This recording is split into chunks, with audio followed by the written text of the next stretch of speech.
उत्साह। आचार्य रामचंद्र शुक्ल। दुख के वर्ग में जो स्थान भय का है वही स्थान आनंद वर्ग में उत्साह का है। उसमें हम प्रस्तुत कठिन स्थिति के नियम से विशेष रूप में दुखी और कभी कभी उस स्थिति से अपने को दूर रखने के लिए प्रयत्नवान भी होते हैं। उत्साह में हम आने वाली कठिन स्थिति के भीतर साहस के अवसर के निश्चय द्वारा प्रस्तुत कर्म सुख की उमंग से अवश्य प्रयत्नवान होते हैं। उत्साह में कष्ट या हानि सहने की दृढ़ता के साथ साथ कर्म में प्रवृत्त होने के आनंद का योग रहता है। साहसपूर्ण उमंग का नाम उत्साह है। कर्म सौंदर्य के उपासक ही सच्चे उत्साही कहलाते हैं।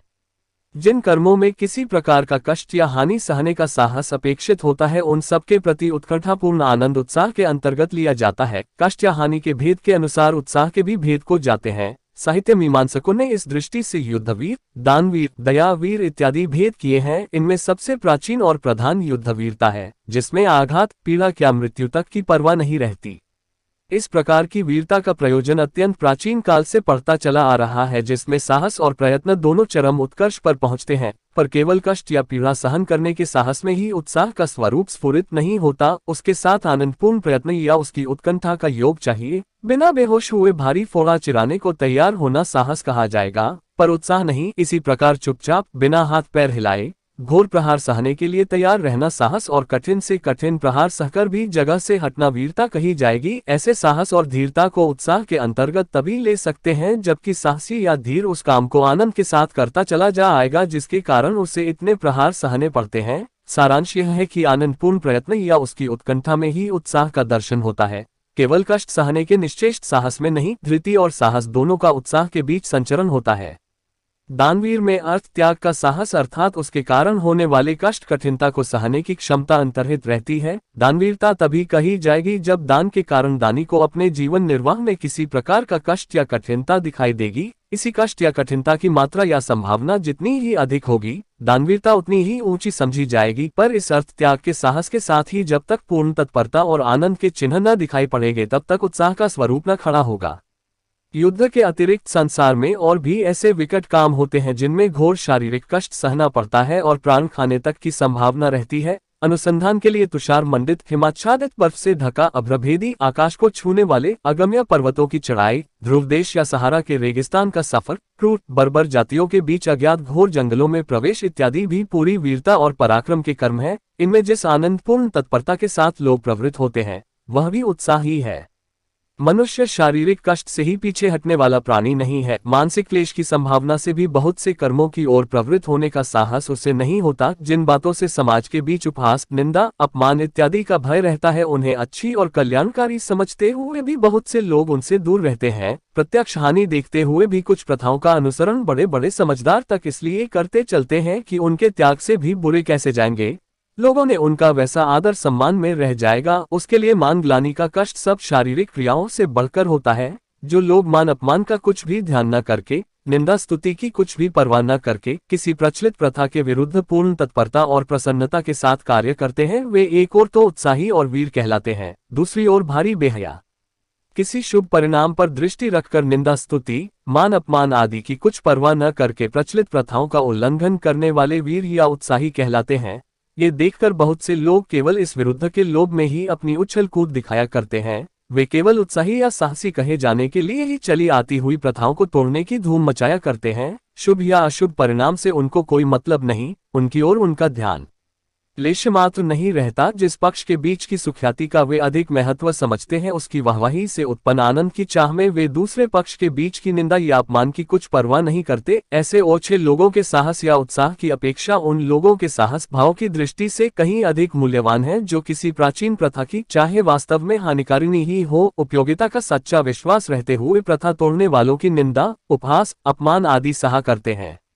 समाज सुधार के वर्तमान आंदोलनों के बीच जिस प्रकार सच्ची अनुभूति से प्रेरित उच्चाशय और गंभीर पुरुष पाए जाते हैं, उसी प्रकार तुच्छ मनोवृत्तियों द्वारा प्रेरित साहसी और दयावान भी बहुत मिलते हैं। मैंने कई छिछोरों और लपटों को विधवाओं की दशा पर दया दिखाते हुए उनके पापाचार के लंबे चौड़े दास्तान हर दम सुनते सुनाते पाया है। ऐसे लोग वास्तव में काम कथा के रूप में ऐसे वृतांतों का तन्मयता के साथ कथन और श्रवण करते हैं। इस ढांचे के लोगों से सुधार के कार्य में कुछ सहायता पहुंचाने के स्थान पर बाधा पहुंचाने ही की संभावना रहती है। सुधार नाम पर साहित्य के क्षेत्र में भी ऐसे लोग गंदगी फैलाते पाए जाते हैं। उत्साह की गिनती अच्छे गुणों में होती है। किसी भाव के अच्छे या बुरे होने का निश्चय अधिकतर उसकी प्रवृत्ति के शुभ या अशुभ परिणाम के विचार से होता है। वही उत्साह है जो कर्तव्य कर्मों के प्रति इतना सुंदर दिखाई पड़ता है। अकर्तव्य कर्मों की ओर होने पर वैसा श्लाघ्य प्रशंसनीय नहीं प्रतीत होता। आत्मरक्षा, पर रक्षा, देश रक्षा आदि के निमित्त साहस की जो उमंग देखी जाती है उसके सौंदर्य को परपीड़न, डकैती आदि कर्मों का साहस कभी नहीं पहुंच सकता। ये बात होते हुए भी विशुद्ध उत्साह ये साहस की प्रशंसा संसार में थोड़ी बहुत होती ही है। अत्याचारियों या डाकुओं के शौर्य और साहस की कथाएं भी लोग तारीफ करते हुए सुनते हैं। अब तक उत्साह का प्रधान रूप ही हमारे सामने रहा, जिसमें साहस का पूरा योग रहता है। पर कर्ममात्र के संपादन में जो तत्परतापूर्ण आनंद देखा जाता है वह उत्साह ही कहा जाता है। सब कामों में साहस अपेक्षित नहीं होता, पर थोड़ा बहुत आराम, विश्राम, सुबीते इत्यादि का त्याग सब में करना पड़ता है। और कुछ नहीं तो उठकर बैठना, खड़ा होना या 10-5 कदम चलना ही पड़ता है। जब तक आनंद का लगाव किसी क्रिया, व्यापार या उसकी भावना के साथ नहीं दिखाई पड़ता तब तक उसे उत्साह की संज्ञा प्राप्त नहीं होती। यदि किसी प्रिय मित्र के आने का समाचार पाकर हम चुपचाप जो के त्यों आनंदित होकर बैठे रह जाएं या थोड़ा हंस भी दे तो ये हमारा उत्साह नहीं कहा जाएगा। हमारा उत्साह तभी कहा जाएगा जब हम अपने मित्र का आगमन सुनते ही उठ खड़े होंगे, उनसे मिलने के लिए दौड़ पड़ेंगे और उसके ठहरने आदि के प्रबंध में प्रसन्न मुख इधर उधर आते जाते दिखाई देंगे। प्रयत्न और कर्म संकल्प उत्साह नामक आनंद के नित्य लक्षण है। प्रत्येक कर्म में थोड़ा या बहुत बुद्धि का योग भी होता है। कुछ कर्मों में तो बुद्धि की तत्परता और शरीर की तत्परता दोनों बराबर साथ साथ चलती हैं। उत्साह की उमंग जिस प्रकार हाथ पैर चलवाती है उसी प्रकार बुद्धि से भी काम कराती है। ऐसे उत्साह वाले वीर को कर्मवीर कहना चाहिए या बुद्धिवीर? ये प्रश्न मुद्रा राक्षस नाटक बहुत अच्छी तरह हमारे सामने लाता है। चाणक्य और राक्षस के बीच चोटें चली हैं, वे नीति की हैं, शस्त्र की नहीं। अतः विचार करने की बात यह है कि उत्साह की अभिव्यक्ति बुद्धि व्यापार के अवसर पर होती है अथवा बुद्धि द्वारा निश्चित उद्योग में तत्पर होने की दशा में। हमारे देखने में तो उद्योग की तत्परता में ही उत्साह की अभिव्यक्ति होती है, अतः कर्मवीर ही कहना ठीक है। बुद्धिवीर दृष्टांत कभी कभी हमारे पुराने धर्म के शास्त्रार्थों में देखने को मिल जाते हैं। जिस समय किसी भारी शास्त्रार्थी पंडित से भिड़ने के लिए कोई विद्यार्थी आनंद के साथ सभा में आगे आता है, उस समय उसके बुद्धि साहस की प्रशंसा अवश्य होती है। वह जीते या हारे, बुद्धिवीर समझा ही जाता है। इस जमाने में वीरता का प्रसंग उठाकर वाग्वीर का उल्लेख आदि न हो तो बात अधूरी ही समझी जाएगी। ये वाग्वीर आजकल बड़ी बड़ी सभाओं के मंचों पर से लेकर स्त्रियों के उठाए हुए पारिवारिक प्रपंचों तक में पाए जाते हैं और काफी तादाद में। थोड़ा ये भी देखना चाहिए कि उत्साह में ध्यान किस पर रहता है, कर्म पर, उसके फल पर अथवा व्यक्ति या वस्तु पर। हमारे विचार में उत्साही वीर का ध्यान आदि से अंत तक पूरी कर्म श्रृंखला पर से होता हुआ उसकी सफलता रूपी समाप्ति तक फैला रहता है। इसी ध्यान से जो आनंद की तरंगे उठती हैं वे ही सारे प्रयत्न को आनंदमय कर देती हैं। युद्धवीर में विजेतव्य को आलंबन कहा गया है। उसका अभिप्राय यही है कि विजेतव्य कर्म प्रेरक के रूप में वीर के ध्यान में स्थिर रहता है। वह कर्म स्वरूप का भी निर्धारण करता है, पर आनंद और साहस के मिश्रित भाव का सीधा लगाव उसके साथ नहीं रहता। सच पूछिए तो वीर के उत्साह का विषय विजय विधायक कर्म या युद्ध ही रहता है। दानवीर और धर्मवीर पर विचार करने से यह बात स्पष्ट हो जाती है। दान दयावश, श्रद्धावश या कीर्ति लोभवश दिया जाता है। यदि श्रद्धावश दान दिया जा रहा है तो दान पात्र वास्तव में श्रद्धा का, और यदि दयावश दिया जा रहा है तो पीड़ित यथार्थ में दया का विषय या आलंबन ठहरता है। अतः उस श्रद्धा या दया की प्रेरणा से जिस कठिन या दुसाध्य कर्म की प्रवृत्ति होती है उसी की ओर उत्साही का साहसपूर्ण आनंद उन्मुख कहा जा सकता है। अतः और रसों में आलंबन का स्वरूप जैसा निर्दिष्ट रहता है वैसा वीर रस में नहीं। बात यह है कि उत्साह एक यौगिक भाव है जिसमें साहस और आनंद का मेल रहता है। जिस व्यक्ति या वस्तु पर प्रभाव डालने के लिए वीरता दिखाई जाती है उसकी ओर उन्मुख कर्म होता है और कर्म की ओर उन्मुख उत्साह नामक भाव होता है। सारांश ये कि किसी व्यक्ति या वस्तु के साथ उत्साह का सीधा लगाव नहीं होता। समुद्र लांघने के लिए जिस उत्साह के साथ हनुमान उठे हैं उसका कारण समुद्र नहीं, समुद्र लांघने का विकट कर्म है। कर्म भावना ही उत्साह उत्पन्न करती है, वस्तु या व्यक्ति की भावना नहीं। किसी कर्म के संबंध में जहां आनंद पूर्ण तत्परता दिखाई पड़ती है हम उसे उत्साह कह देते हैं। कर्म के अनुष्ठान में जो आनंद होता है उसका विधान 3 रूपों में दिखाई पड़ता है। 1. कर्म भावना से उत्पन्न, 2. फल भावना से उत्पन्न और 3. आगंतुक अर्थात विषयांतर से प्राप्त। इनमें कर्म भावना प्रसूत आनंद को ही सच्चे वीरों का आनंद समझना चाहिए, जिसमें साहस का योग पर यह बहुत अधिक रहा करता है। सच्चा वीर जिस समय मैदान में उतरता है उसी समय उसमें उतना आनंद भरा रहता है जितना औरों को विजय या सफलता प्राप्त करने पर होता है। उसके सामने कर्म और फल के बीच या तो कोई अंतर होता ही नहीं या बहुत सिमटा हुआ होता है। इसी से कर्म की ओर यह उसी झोंक से लिपकता है जिस झोंक से साधारण लोग फल की ओर लपका करते हैं। इसी कर्म प्रवर्तक आनंद की मात्रा के हिसाब से शौर्य और साहस का स्फुरन होता है।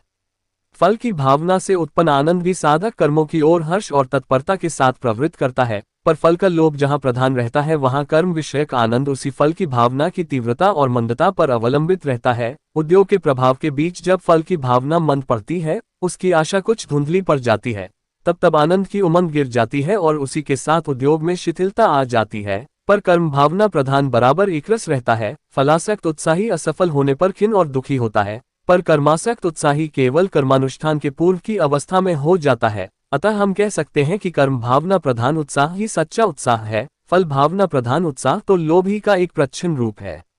उत्साह वास्तव में कर्म और फल की मिली जुली अनुभूति है जिसकी प्रेरणा से तत्परता आती है। यदि फल दूर ही पर दिखाई पड़े, उसकी भावना के साथ हो, उसकी लेश मात्र भी कर्म या प्रयत्न के साथ लगाव न मालूम हो, तो हमारे हाथ पांव कभी न उठे और उस फल के साथ हमारा सहयोग ही न हो, इससे कर्म श्रृंखला की पहली कड़ी पकड़ते ही फल के आनंद की भी कुछ अनुभूति होने लगती है। यदि हमें यह निश्चय हो जाए कि अमुक स्थान पर जाने से हमें किसी प्रिय व्यक्ति का दर्शन होगा, तो उस निश्चय के प्रभाव से हमारी यात्रा भी अत्यंत प्रिय हो जाएगी। हम चल पड़ेंगे और हमारे अंगों की प्रत्येक गति में प्रफुल्लता दिखाई देगी। यही प्रफुल्लता कठिन से कठिन कर्मों के साधन में भी देखी जाती है। वे कर्म भी प्रिय हो जाते हैं और अच्छे लगने लगते हैं। जब तक फल तक पहुंचाने वाला कर्म पथ अच्छा नहीं लगेगा, तब तक केवल फल का अच्छा लगना कुछ नहीं, फल की इच्छा मात्र हृदय में रखकर जो प्रयत्न किया जाएगा वह अभाव में और आनंद शून्य होने के कारण निर्जीव सा होगा। कर्म रुचि शून्य प्रयत्न में कभी कभी इतनी उतावली और आकुलता होती है कि मनुष्य साधना के उत्तरोत्तर क्रम का निर्वाह न कर सकने के कारण बीच ही में चूक जाता है।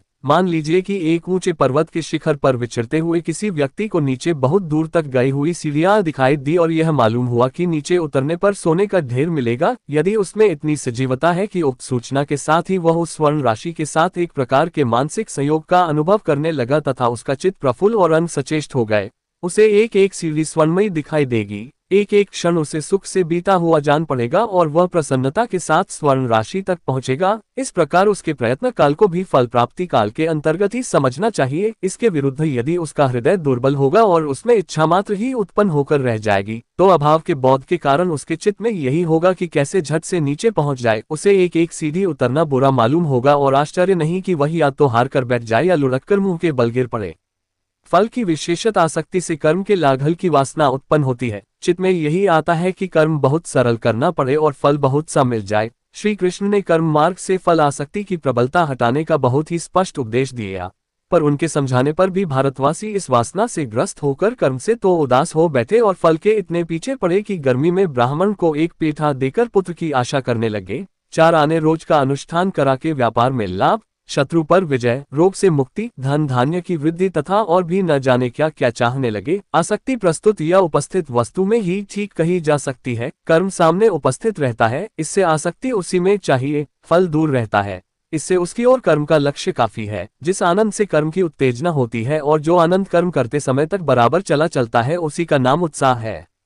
कर्म के मार्ग पर आनंद पूर्वक चलता हुआ उत्साही मनुष्य यदि अंतिम फल तक न भी पहुंचे तो भी उसकी दशा कर्म न करने वाले की अपेक्षा अधिकतर अवस्थाओं में अच्छी रहेगी, क्योंकि एक तो कर्म काल में उसका जीवन बीता, वो संतोष या आनंद में बीता, उसके उपरांत फल की अप्राप्ति पर भी उसे यह पछतावा न रहा कि मैंने प्रयत्न नहीं किया। फल पहले से कोई बना बनाया पदार्थ नहीं होता। अनुकूल प्रयत्न कर्म के अनुसार उसके एक एक अंग की योजना होती है। बुद्धि द्वारा पूर्ण रूप से निश्चित की हुई व्यापार परंपरा का नाम ही प्रयत्न है। किसी मनुष्य के घर का कोई प्राणी बीमार है, वह वैद्यों के यहाँ से जब तक औषधि ला लाकर रोगी को देता जाता है और इधर उधर दौड़ धूप करता जाता है, तब तक उसके चित्त में जो संतोष रहता है, प्रत्येक नए उपचार के साथ जो आनंद का उन्मेष होता रहता है, यह उसे कदापि न प्राप्त होता। यदि वह रोता हुआ बैठा रहता, प्रयत्न की अवस्था में उसके जीवन का जितना अंश संतोष, आशा और उत्साह में बीता, अप्रयत्न की दशा में उतना ही अंश केवल शोक और दुख में कटता। इसके अतिरिक्त रोगी के न अच्छे होने की दशा में भी वह आत्मग्लानि के उस कठोर दुख से बचा रहेगा जो उसे जीवन भर यह सोचकर होता कि मैंने पूरा प्रयत्न नहीं किया। कर्म में आनंद अनुभव करने वालों ही का नाम कर्मण्य है। धर्म और उदारता के उच्च कर्मों के विधान में ही एक ऐसा दिव्य आनंद भरा रहता है कि कर्ता को वे कर्म ही फल स्वरूप लगते हैं। अत्याचार का दमन और क्लेश का शमन करते हुए चित्त में जो उल्लास और तुष्टि होती है वही लोकोपकारी कर्मवीर का सच्चा सुख है। उसके लिए सुख तब तक के लिए रुका नहीं रहता जब तक कि फल प्राप्त न हो जाए, बल्कि उस समय से थोड़ा थोड़ा करके मिलने लगता है जब से वह कर्म की ओर हाथ बढ़ाता है। कभी कभी आनंद का मूल विषय तो कुछ और रहता है, पर उस आनंद के कारण एक ऐसी स्फूर्ति प्राप्त होती है जो बहुत से कामों की ओर हर्ष के साथ अग्रसर करती है। इसी प्रसन्नता और तत्परता को देख लोग कहते हैं कि वे काम बड़े उत्साह के किए जा रहे हैं। यदि किसी मनुष्य को बहुत सा लाभ हो जाता है या उसकी कोई बड़ी भारी कामना पूर्ण हो जाती है तो जो काम उसके सामने आते हैं उन सबको वह बड़े हर्ष और तत्परता के साथ करता है। उसके इस हर्ष और तत्परता को भी लोग उत्साह ही कहते हैं। इसी प्रकार किसी उत्तम फल या सुख प्राप्ति की आशा या निश्चय से उत्पन्न आनंद फलोन्मुख प्रयत्नों के अतिरिक्त और दूसरे व्यापारों के साथ संलग्न होकर उत्साह के रूप में दिखाई पड़ता है। यदि हम किसी ऐसे उद्योग में लगे हैं जिससे आगे चलकर हमें बहुत लाभ या सुख की आशा है तो हम उस उद्योग को तो उत्साह के साथ करते ही हैं, अन्य कार्यों में भी प्रायः अपना उत्साह दिखा देते हैं।